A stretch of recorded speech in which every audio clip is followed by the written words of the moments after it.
Welcome to the Rockhound Podcast, everyone. Thank you so much for coming. Do you love geodes? Who doesn't? Yeah. Of course we do.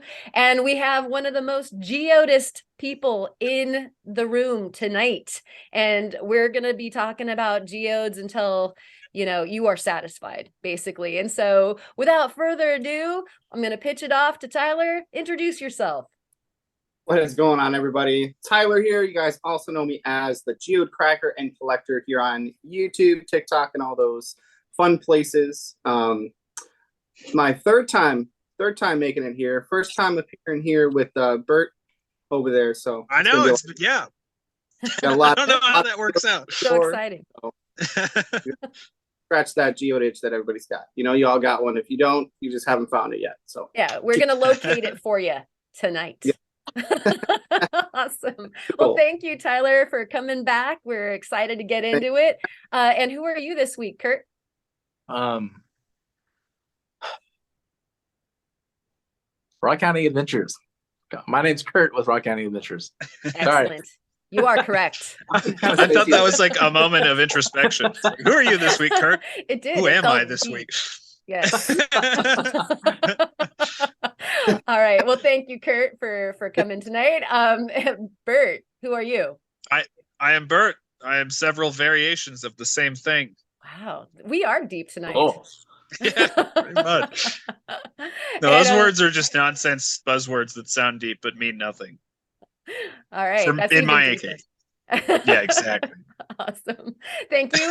We also have a man behind the curtain as well, doing the things that he does. Thank you for being. I really tried to be that person this week, but Kyle wouldn't let me. I was really trying. There can only be one.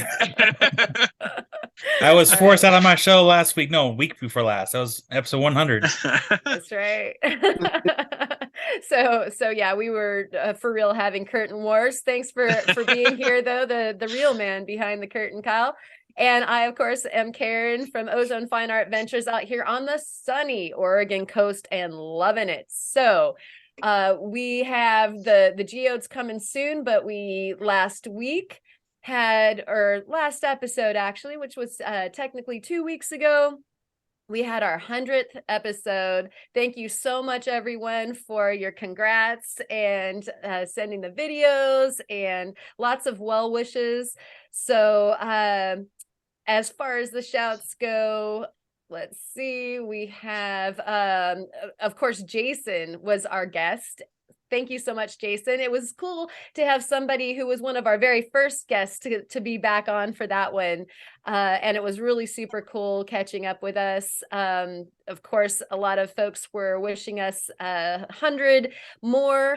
And we don't talk about this very much, but if you think of it, if you're enjoying all of this, then leave us a comment or, of course, the like button or subscribe or share it or whatever, because actually that way we're getting an indication that y'all are digging it and we'll not only keep on doing it, but then it gets dispersed out to more people. So if you think of it, go ahead and do one of those things. We really, really appreciate it, and we appreciate all of you, of course, as well. Also, if you don't do it, a clown will go underneath your bed at nighttime.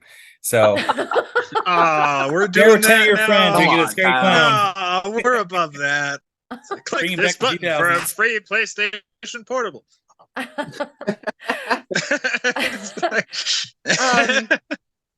All right, and so yeah, thank you for that. Batoge Designs, Roof Fortress, Rooted Rock Hounds, Gems of Hope, Colleen Neophyte Ors, 8191, all super dug it. Cloud from Kalgoorlie mentioned that there was not one boring episode. Aww. Thank you for that. Aww. He also was hoping that there'd be 100 more. So thank you so much for that. Blind Squirrel Rocks and others agreed that it was hard to pick a favorite guest, right? Of course, Tyler, you were one of, so many great guests. Caitlin Ahrens, though, of NASA really got a lot of picks, though. I'll tell you that. And Julie McKenna she mentioned that one, and then also Sweet Jim, and of course, RIP. Too true. We're so lucky to talk to all y'all, and so we really, really appreciate the time that all of our guests come and spend with us. We're making so many friends, and of course, you guys, all of you out there as well. So Lisa had a blast and was happy about the alternative live streams that are happening in lieu of the weekly podcast. No problem there, until she was hoping that we might go back to the other interval of weekly. Who knows? But we'll have something for y'all to do. And there was a discussion about saws and putting bricks in the saws. And Patrick Donahue of Donahue Labs mentioned that you may be using less oil, but at the same time, you're using less, you're actually putting the same amount of debris into that less oil, and therefore you might be needing to clean it more often and or wearing out your saw blade faster, which I thought was a really good point. I clean mine out like weekly. Yeah. Just for that very reason, because it's like, all right, the volume's displaced to the point where it's also gunking up faster. So yeah, I like pretty much weekly, I change it out. Yeah, I thought that was a really good point. And I know that Tyler and Kurt have and now actually Kyle too have the water saws, where we don't really have to worry about that. You just dump it and refill it. And so yeah, it's definitely something to take into consideration when you're going for different sizes and different materials when the saw is either going to be a water driven or an oil driven saw, for sure. Water saw, I literally clean out right after I get done using it, and then that way it dries every time. Every time. And it's so clean and so easy. I mean, one thing I'll definitely say, and it's not because of the affiliation with high tech, but I absolutely love how easy that machine is. The 10-inch in my case, to clean that thing. It is just, like I could definitely have an attitude about having to clean it if it was any harder. Because, you're done with a big sawing day and you just want to go check out the things that you cut and you want to have done with it. I'm the easiest one to blow off stuff that's important because, I just don't feel like doing it anymore. That one's an easy one to clean. And so I got to give him an applause for at least making it easier for those of us that slack to do it anyway. Yeah, I need to get one of those 10 inches, honestly. You do, because my tile saw died, so I have no way to trim. So my big saw is literally the only saw I have right now. And honestly, it's like I haven't been doing like any cabbing lately because I can't really cut like small rocks at all because it won't fit in the vise. But I gotta say, as much as I know I need one, I haven't really missed it. Because I used to, so like I have the water shields that come with most trim saws, they still spray water everywhere. So I have to take it outside to do any cutting.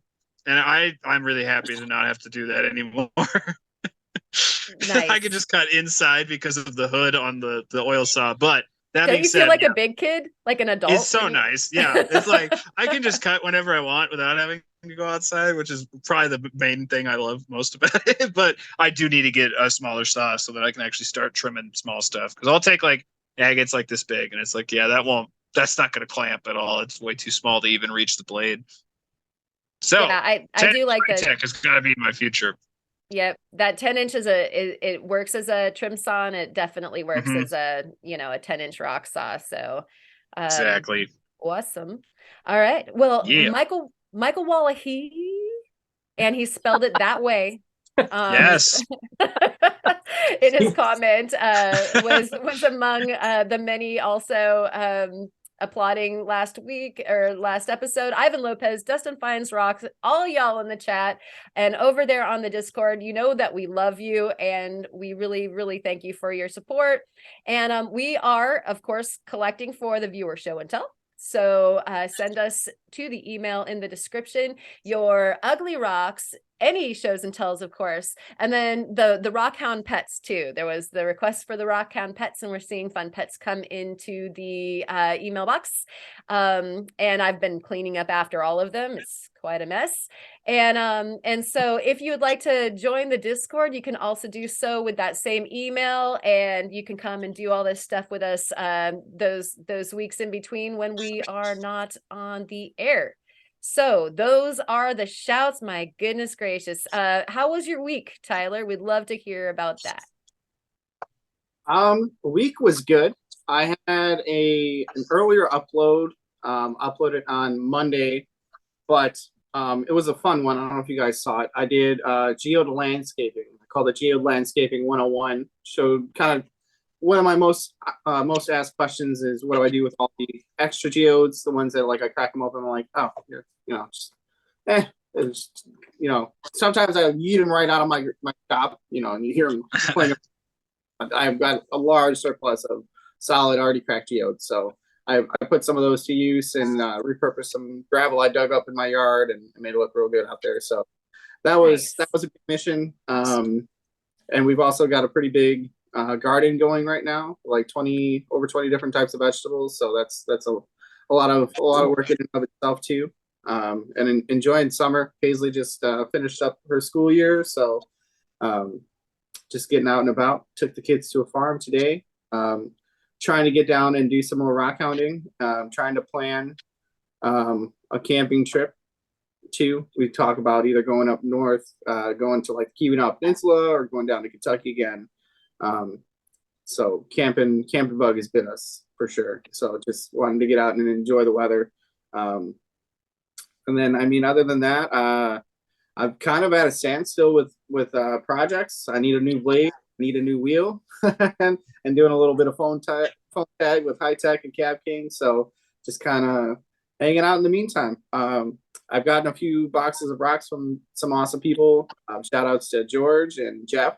You guys sent some awesome things over, so be able to do some unboxings and things like that. So got an unboxing coming from George, or Geo Rock 78. You guys know him here on YouTube. He normally hangs out.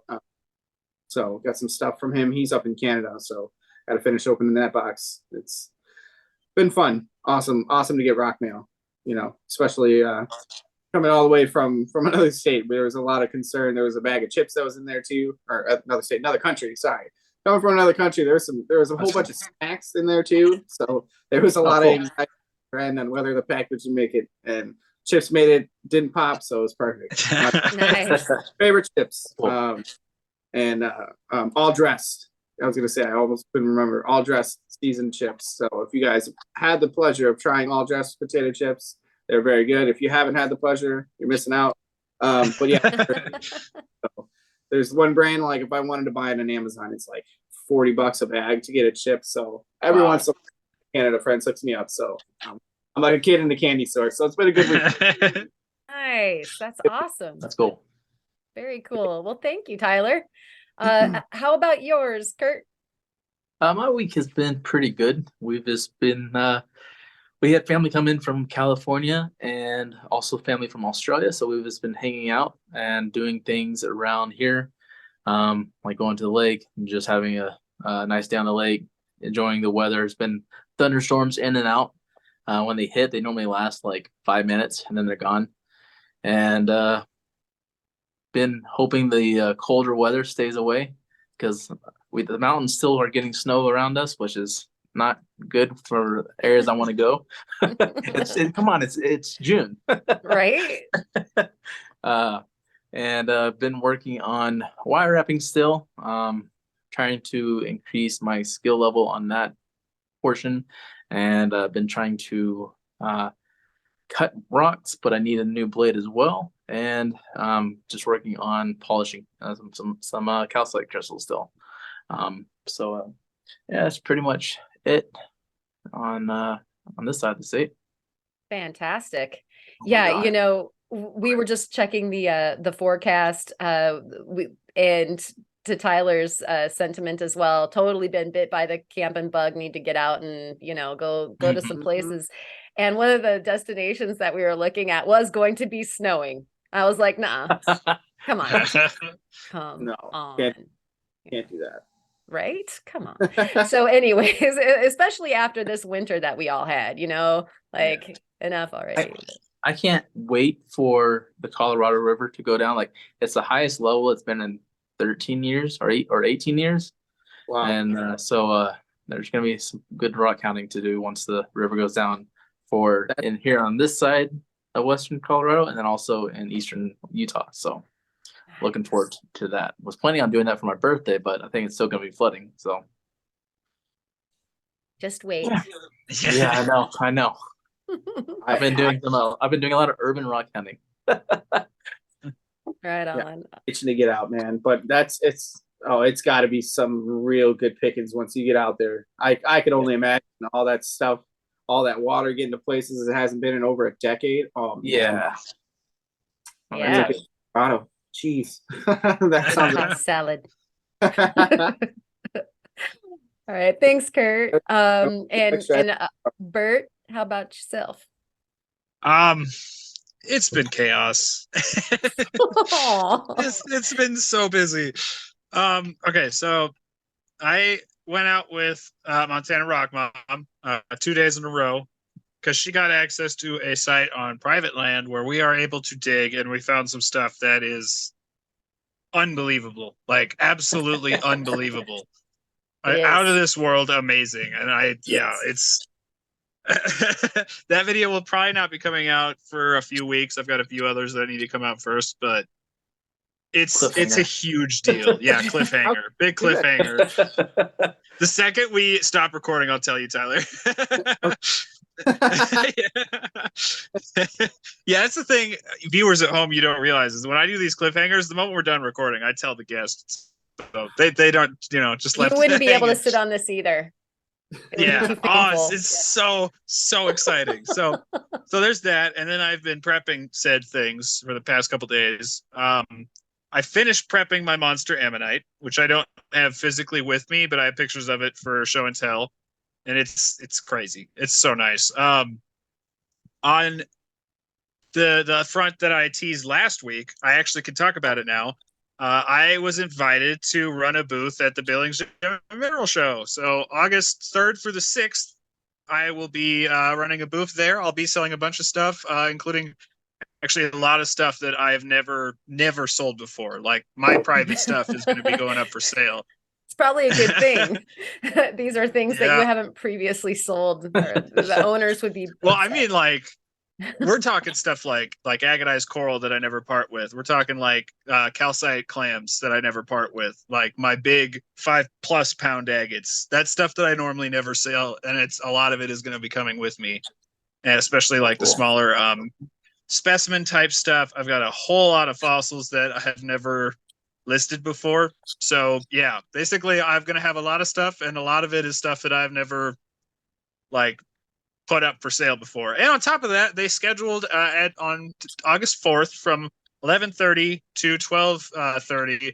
There will be a meet and greet and Q&A for me. So if any of you in the Billings, Wyoming, Idaho, South Dakota area want to meet me, come to the Billings Convention Center on August 4th, and we can meet and hang out and talk and stuff.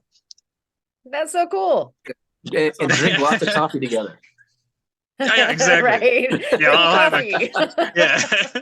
I'll have a Keurig on my booth. Like a Keurig fountain, like like a Fontainebleau station, but it's exactly just coffee. Yeah.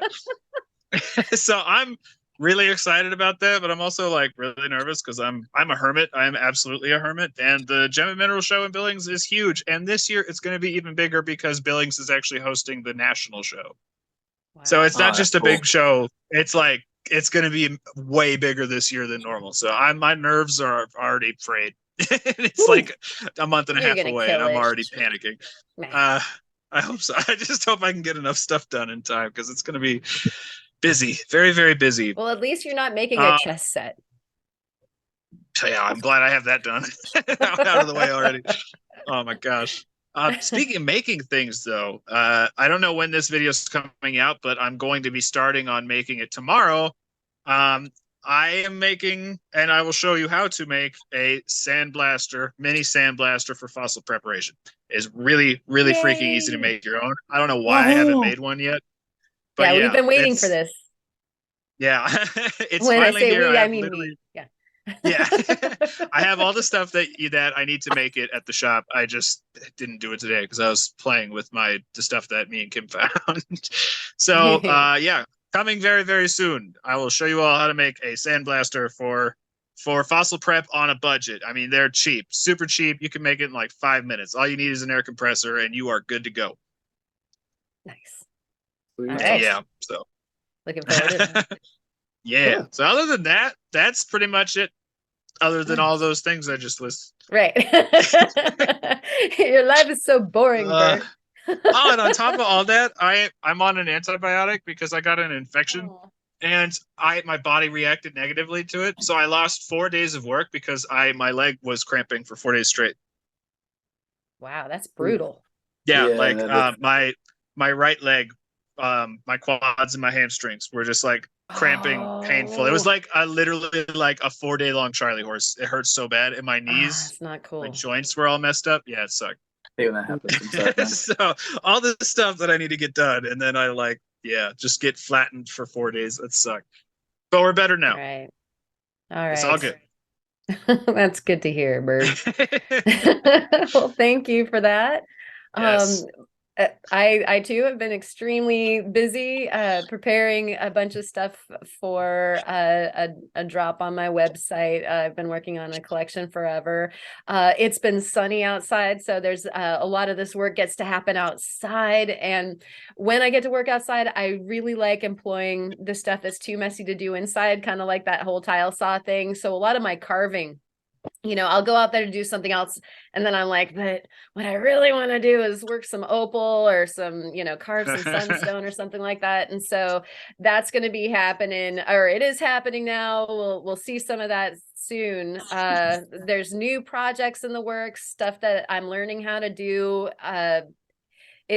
Just when you think that some little bit of stuff, then somebody shows you a new thing or something like that, and like what happened to Kurt with the wire wrapping, stuff just like blows up, and then you want to just drop everything else and start something. Yeah, it's bad. I know we all have this problem. That's what I've been doing in the last 2 days after what Kim and I got into. It's like I should wait to start working on these, but yeah, I couldn't help myself. I've gotten nothing done in the last couple days. Oh, it's like having 3 litters of hungry puppies. Like, oh, which thing do I do now? Yeah. And so actually you're gonna get to see a little bit of some of the stuff for the show and tell later, and that's basically what I've been up to, is just like indulging in work, which is the best. Like when you can look forward to every day you wake up and you're just like, I can't wait to go to work. So that's what I'm feeling right now. And so there are our weeks in a nutshell. And what we really want to talk about is geodes. Jeez. So what are they? Here's this show that we're going to talk about empty rocks. So, I thought we were talking about nodules, so I'm unprepared. Oh, darn it. Wait a minute. Crap, all my rocks are filled in. Dude. The Oxford Dictionary apparently wants to say that it is a geode is a small cavity in a rock lined with crystals or other mineral matter, and then a rock containing a cavity lined with crystals or mineral matter. And so that's pretty much what they want to call that, which is interesting because, like you said, nodule, bug, choose your poison here. We have a lot of different names for the same thing, or is this a different thing? There's special ones. We have a lot to cover tonight. So Tyler, get us kicked off with that. What are we doing? Well, yeah, there are definitely quite a few different varieties of geodes. I personally, a bug is very different than a geode. It can look like a geode, but I feel like if you've got a I don't know, a 5-inch by 5-inch rock, and you've got a little half-inch cavity inside of there that's got crystals in it. I'm going to call that a vug and some limestone. I'm not going to call that. Yeah. That's yeah. Oh, wait. it's getting a little, I say geode and I'm thinking nice cavity. Yeah, exactly. Yeah. I think it's funny that I had this offhand. I didn't even looked over and saw it and I was like, hey, that's a bug. Perfect. This is not a geode. This is a bug. I've also got a chunk in my rock room that I did a video on from Brownsville, and I wouldn't necessarily call it a geode because it's not really solid enough. It's almost just like the crystal lining itself, and that was it. And it's super fragile, but the whole thing is hollow. But I wouldn't call it a geode. It's more of just a big vug, barely being held together by luck and some glue. By luck. A wing and a prayer. More or less. Yeah, that is interesting. Carry on, help us clarify this conundrum. Yeah, it's a lot. I feel like it's a lot of it is going to be personal interpretation amongst, it's going to be a lot of like the people you're collecting with, the area you're collecting in. You're going to look things up for that area, obviously, and you're going to learn the lore of the land out there. Every different area's got their explanation, their understanding, their ideas for things, and it might be completely different, going and collecting geodes in Washington State compared to collecting geodes, in Indiana. It's really going to be, to each their own. It's really confusing. And then, you start to cross the line and you bring thunder eggs into the mix, and then it's just, you don't even. We don't talk about thunder eggs. Oh yeah, that's all I got. I'm kidding. But so buckle in, guys. And I get a lot of similar questions, and I've tried to make a few different videos to answer the questions, and then it answers it for some, and then introduces more questions for others. So it's really awesome. I love it. Geodes amongst themselves. Not only are they, you don't know what's going to be inside of it, you also know how it's formed. And when you sit back and look at science as a whole, you can get really upset by realizing that everything is just theories. Some things we do know for certain, and some things are like, this is just what most people are agreeing with right now. We haven't had any. We have a better idea. Lately. It's kind of crazy. So for sure. There are people who think that all the geodes in Indiana and Kentucky and Tennessee are all geodized fossils, which are fossils that turn into geodes because of, the process of mineral placement and blah, blah, blah. There's some who say that they're just regular sedimentary geodes, and it can be very confusing. But at the end of the day, I know that I love geodes. I love what's inside of them, and I don't really care how they got them. I just seeing what's inside. That kind of reminds me of the talk we had with Dustin when you were talking about how it's all theory. It's like, it's true where it's like there's not really well-defined boundaries. That it reminded me of when we were talking to Dustin. It's like, okay, well, at what point does a crystal swap from being druzy to being a cluster? And that middle point somewhere in there is a nubbin. Exactly. Yeah. There needs to be a big round table meeting of all the higher ups, because we need to just all come together and be like, listen, some time has passed. We've all chatted about some things, and I think we've learned a couple more things, But yeah, it's exciting. I love it. I mean, obviously, channel's Geode Cracker and Collector. I'm all about cracking them and collecting them. So that being said, I'm trying to decide which one to kind of pick up and show first. Yes, we need the candy. Grab that one. We'll start with the gator. We'll start with the exotic one. This is that's a cool, man. Uruguayan amethyst geode. I will send some nice photos over to Kyle, so hopefully those are on the screen for you guys. Unless I forget to send them, then I apologize. But yes, please remember. Yes, I will.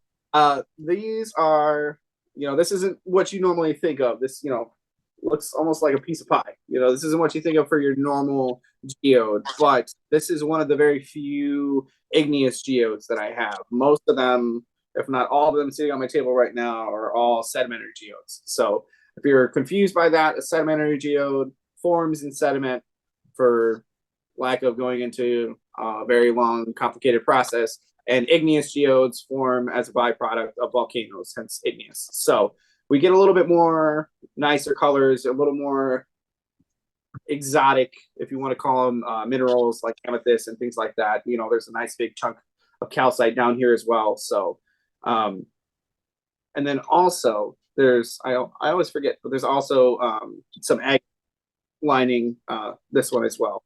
So really pretty to look at underneath the ultraviolet light. This one normally actually sits on my UV shelf. Amethyst, I would absolutely love to go and collect some amethyst geodes, but most of those places are really far away, and it's costs money to get to those places. So I try and do it as I can. But I have this isn't the one that I collected, but this one is going to be really hard to see because of the light in here. But I'll definitely have a photo of this. This is a chunk of a geode from Kentucky, and I know you can't see it on the video right now. I apologize for you guys hanging out now, but this is a very pale purple. So this is about as close to amethyst as you can come to finding down in the areas where I collect.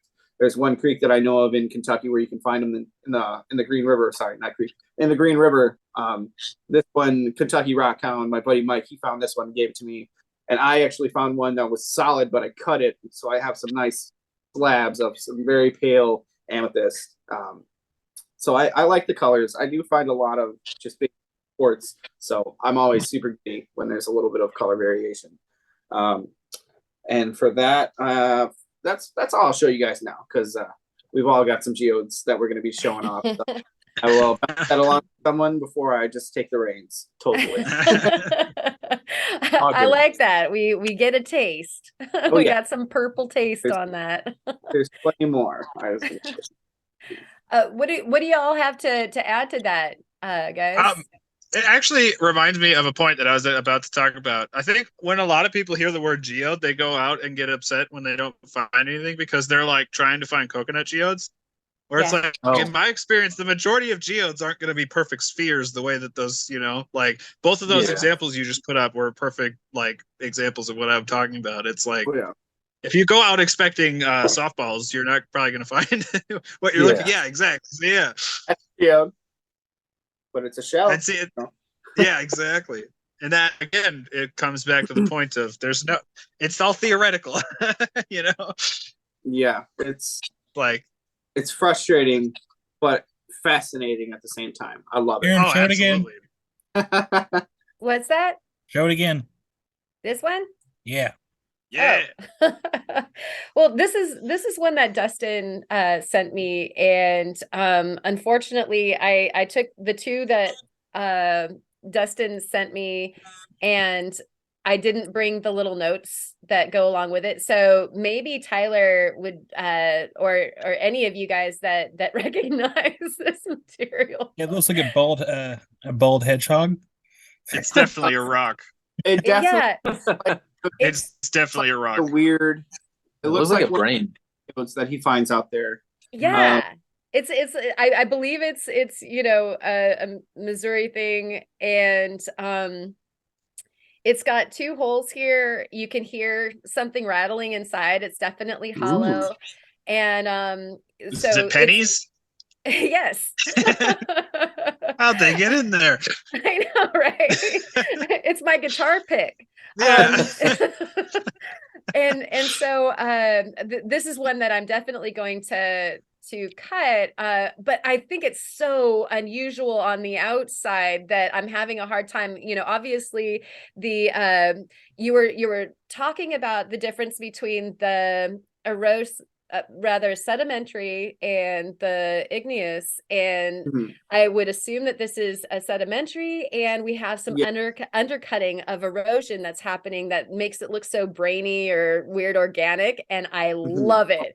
And so I can't bring myself, even though of course the draw to get inside a geode is so strong, you can't wait to cut it, but then at the same time this one's so like alien on the outside.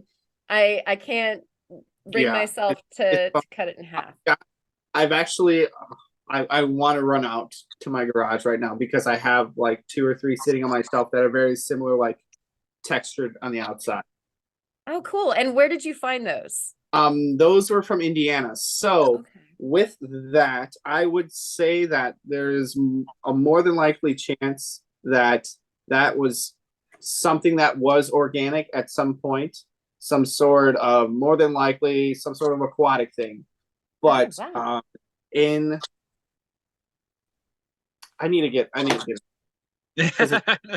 right. Yeah, go get it. Yeah, go get it. I want to And see. Yeah, go I'll get show it. you Go get it. I'll show everybody another one that Dustin actually sent. And so this is what it looked like on the outside, not quite as interesting. And so easier for me to break down and just cut it. And it had this wonderful cave Oh, nice. situation. Don't you just want to move in?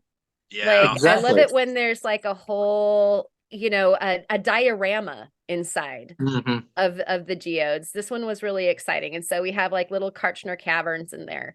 And so actually this one belongs to Dustin. I still have it though.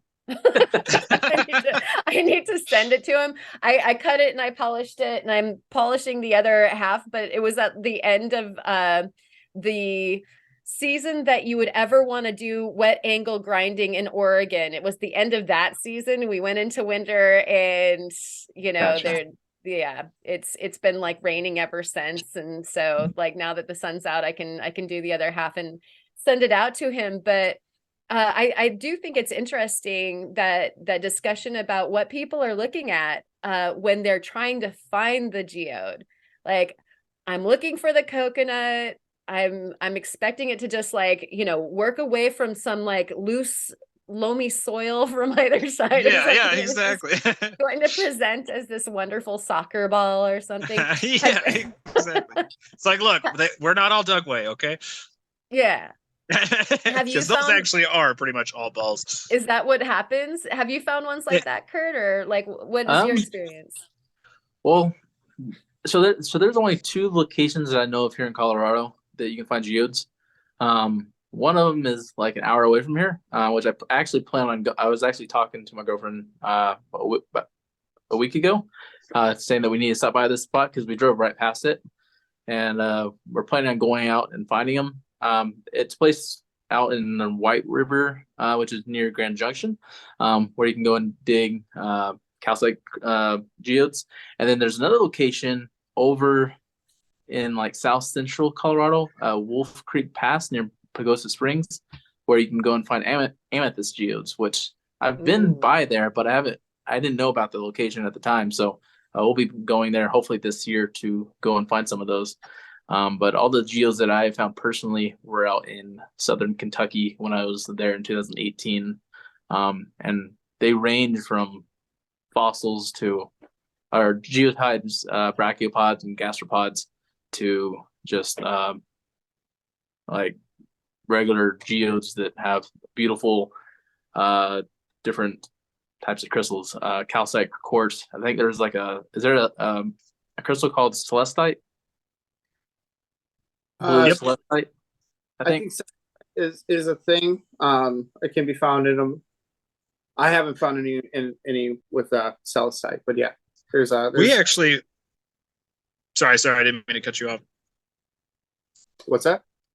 We find celestite in Montana, but they're only ever in septarians, and they're rare. Usually, when you bust open a septarian, you'll get those nice calcite crystals, sometimes barite, and I've gotten like 3 or 4 in the entire time I've been a rockhound. I've got like 3 or 4 with nice, like, and they're never like a bunch of celestite crystals. It's like a bed of like rhombohedral or dogtooth calcite, and then there'll just be one big blue crystal coming out of the center of it. That's really cool. Wow. Awesome. Yeah, they're really cool. I've never found them in any of the other type of stuff. They've only ever been in septarians. For speaking of septarians, that first one you held up, Karen, looked just like the septarians we find in Montana when they're raw. Because the limestone gets worn down way faster than the calcite veins. So you get this weird like turtle shell looking thing. Wow. This one is a little more defined. Wow. It's really, really defined. And then there were 3. Like, what happened What to Kurt happened? also? Kyle, help! Let me mark down the time What? really quick. What is this world? Did we My offend? whole reality just rocks. I didn't know I had that kind of power. The podcast just imploded somehow. It really did.